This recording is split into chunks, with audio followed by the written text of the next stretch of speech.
গেল ২৭ নভেম্বর পশ্চিম জাভার বগুড়ে তামান সাফারি ইন্দোনেশিয়ার সংরক্ষণ কেন্দ্রে জন্ম নেয় পান্ডা শাবক রিও। জন্মের পর থেকেই শাবকটি স্থিতিশীল অবস্থায় রয়েছে এবং সার্বক্ষণিক পর্যবেক্ষণে রাখা হয়েছে। সঙ্গে রয়েছে তার মা পান্ডা হুচুন, যাকে ২০১৭ সালে চীনের সঙ্গে ১০ বছরের সহযোগিতা কর্মসূচির আওতায় ইন্দোনেশিয়ায় আনা হয়েছিল।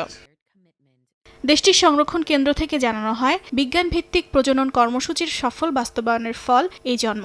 বিশেষজ্ঞের মতে, ইন্দোনেশিয়া এখন চীনের বাইরে এশিয়ার চতুর্থ দেশ যেখানে পান্ডার জন্ম হলো। ভেটেরিনারিয়ান বঙ্গট হুয়াসো মুলিয়া বলেন, হুচুন ও পুরুষ পান্ডা চাইতেও নতুন জেনেটিক লাইন প্রতিনিধিত্ব করে, ফলে রিও বৈশ্বিক পান্ডা রক্তধারায় একটি গুরুত্বপূর্ণ সংযোজন। বিশ্বব্যাপী পান্ডা সংরক্ষণের ক্ষেত্রে রিওর জন্ম খুব বড় প্রভাব ফেলেছে, কারণ প্রথমত এটি এশিয়ার আসিয়ান দেশগুলোর জন্য একটি গুরুত্বপূর্ণ অবদান। এর মাধ্যমে ইন্দোনেশিয়া চীনের বাইরে এশিয়ার চতুর্থ দেশ হিসেবে পান্ডার জন্মের উদাহরণ তৈরি করল।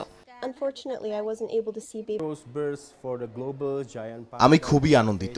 শেষ পর্যন্ত আমরা যেটার জন্য অপেক্ষা করছিলাম, এই আবাসস্থলে সেই নতুন পান্ডার জন্ম হয়েছে, যা দর্শনার্থীদের শিক্ষা দিতেও ভূমিকা রাখবে। দুর্ভাগ্যজনকভাবে এবার আমি রিওকে দেখতে পারিনি, তবে পরের বার এখানে এলে আমার সন্তানদের ৩টি পান্ডাকেই দেখাতে পারবো।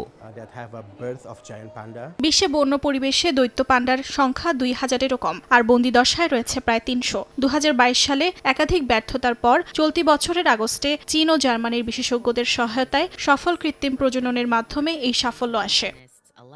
অর্চিতা শেহজিন, সময় সংবাদ।